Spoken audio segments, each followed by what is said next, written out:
না বাবা, এভাবে আর থাকা যায় না, অনেক হয়েছে। আমি এভাবে বন্দি জীবন কাটাতে পারবো না।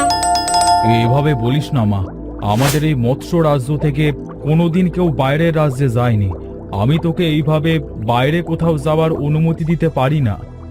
আহা মহারাজ, আমাদের কন্যা নীলা খুব বুদ্ধিমতী। সে কোনো বিপদে পড়লে আবার বের হয়ে আসতে পারবে। কিন্তু তাই বলে কোনো কিন্তু না বাবা, আমার অনেক দিনের স্বপ্ন। আমার বয়স যখন 18 বছর হবে, তখন আমি দেশ বিদেশ ঘুরে বেড়াবো। আমি কালই বেরিয়ে পড়তে চাই বাবা। তোমরা দুজনেই যখন এতবার বলছো, তখন আমি আর কি বলবো। যা তবে, কিন্তু সাবধানে থাকিস মা, আর যত তাড়াতাড়ি পারিস তত তাড়াতাড়ি ফিরে আসবি। আচ্ছা বাবা।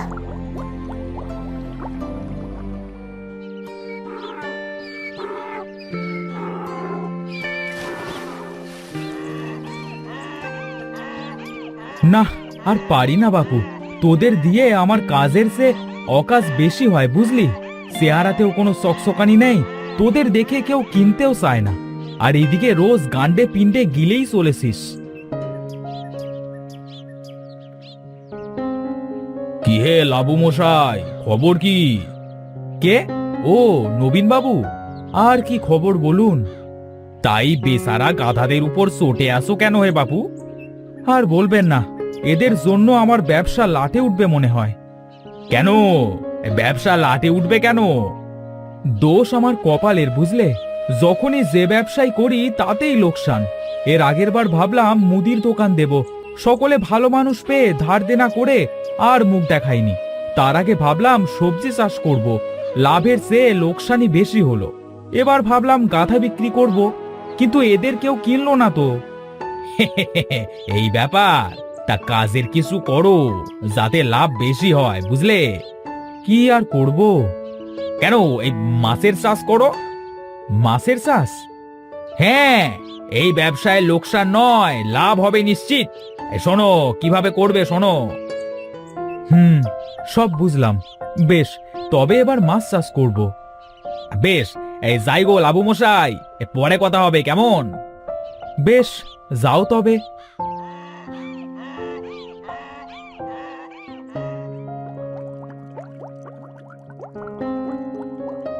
আহা, কি সুন্দর চারপাশ। কিন্তু এই গভীরে আর কতক্ষণ ঘুরবো? যাই, একটু ওপরের দিকটা ঘুরে আসি। কিন্তু এভাবে যাওয়া যাবে না, আমি বরং একটা মাছের রূপ নিই। হ্যাঁ, এবার এই মাছের রূপে আমি সব জায়গায় যেতে পারবো। যাই, ওই ওপরের দিকটা একটু ঘুরে আসি।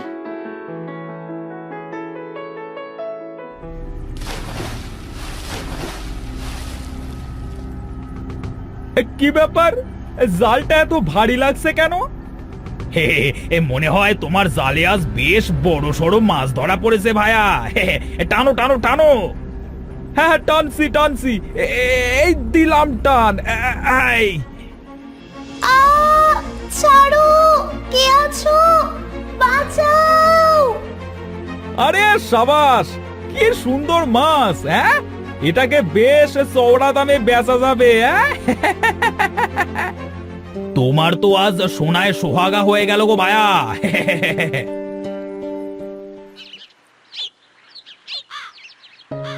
না, নবীন মশাইয়ের কথা মতো মাছ চাষ করাই ভালো। যাই, বাজার থেকে কিছু মাছ নিয়ে আসি। এবার ব্যবসা কাকে বলে সবাইকে দেখিয়ে দেব।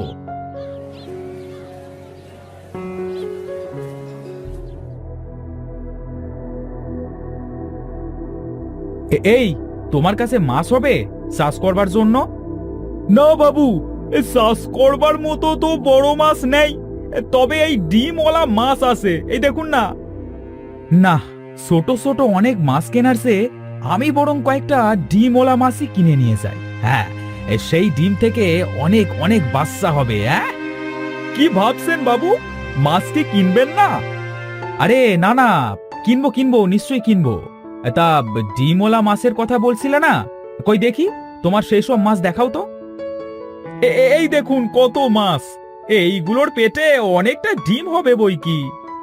তা আমাকে 5টা বেশ ভালো ডিমওয়ালা মাছ দাও তো।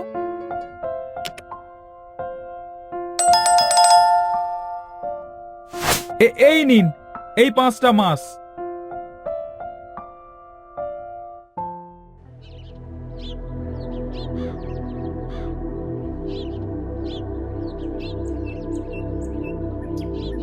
এই সারলাম। এই তোরা এখন থেকে এখানেই থাকবি, বুঝলি? তারপর তোদের ছোট ছোট ডিম ফুটে বাচ্চা হলে সেই সব বাচ্চায় আমার এই ছোট্ট পুকুর একদম ভরে উঠবে। হ্যাঁ, কি আনন্দ হবে আমার। হ্যাঁ, থাক, তোরা এখানেই থাক, আমি যাই। এই যে, এই বোকালো, দাঁড়াও। কে রে? হ্যাঁ, বোকালো কে বললি? হ্যাঁ, আমি গো, আমি। কোথায়? কাউকে তো দেখতে পাচ্ছি না। আরে বোকালো, পুকুরে এইমাত্রই তো আমায় ছাড়লে, আর এখন দেখতে পাচ্ছ না? এই দেখো, আমি নীলা বলছি গো। ও মা, এ যে কথা বলা মাছ! এই ধরনের মাছ তো আগে দেখিনি আমি। আরে, আমি হলাম নীলা। এই সমুদ্রের গভীর থেকে ওই দুষ্টু জেলে আমায় ধরে এনেছে। ও তাই নাকি? তা বেশ বেশ, তোমার এখানে কোনো অযত্ন হবে না, দেখো, রোজ খাবার দেব। আচ্ছা, তুমি তো কথা বলা মাছ, তবে কি তোমার ডিম থেকে হওয়া সব মাছও কথা বলবে? মরণ, আমি মাছ নই। আমি হলাম মৎস্যকন্যা রাজকুমারী নীলা। আমি মৎস্যরাজের মেয়ে। এই দেখো আমার আসল রূপ। ও মা গো মা, কি সুন্দর গো তুমি! তুমি এখানে কিভাবে এলে? চালাক জেলেটা তোমাকে বোকা বানিয়েছে। এখানে একটা মাছের পেটেও ডিম নেই। তুমি ডিমওয়ালা মাছ কিনেছিলে কেন? আসলে আমি যখনই কোনো ব্যবসা করি তখনই তাতে ক্ষতি হয়। এবারে একজন বুদ্ধি দিল যে মাছ চাষ করতে। টাকার অভাবে ছোট পোনা মাছ না কিনে বড় ডিমওয়ালা কয়েকটা মাছ কিনে আনলাম, তাদের ডিম থেকে মাছ হবে ভেবে। আহারে, তুমি বুঝি গরিব? হ্যাঁ তো, আমি কোনো কাজের না, যাই করি তাতেই ক্ষতি। থাক সেসব কথা, না জেনে তোমার সাথে কত অন্যায় করেছি। আমি বরং তোমায় আবার সমুদ্রে ছেড়ে দিয়ে আসি, চলো। বেশ, যাব, কিন্তু তার আগে শোনো, আমি তোমায় তোমার সততা আর ভদ্রতা দেখে একটা উপহার দিচ্ছি। তুমি বাড়ি গিয়ে দেখবে তোমার বাড়ির সামনে বড় বড় দুটো কুয়ো হয়ে গেছে, আর সেই কুয়ো ভর্তি থাকবে বড় বড় সমুদ্রের মাছ। তুমি রোজ সেখান থেকে যতই মাছ ধরো না কেন, সে মাছ কখনোই শেষ হবে না। তাই তুমি আমায় এত বড় একটা উপহার দিলে, ধন্যবাদ তোমায়। জানো, মা বাবা মারা যাওয়ার পর অনেক কষ্ট করে বড় হয়েছি। আজ তোমার এই উপহারের জন্য আমার অনেক বড় উপকার হলো। চলো, তোমায় সমুদ্রে দিয়ে আসি। বেশ, চলো।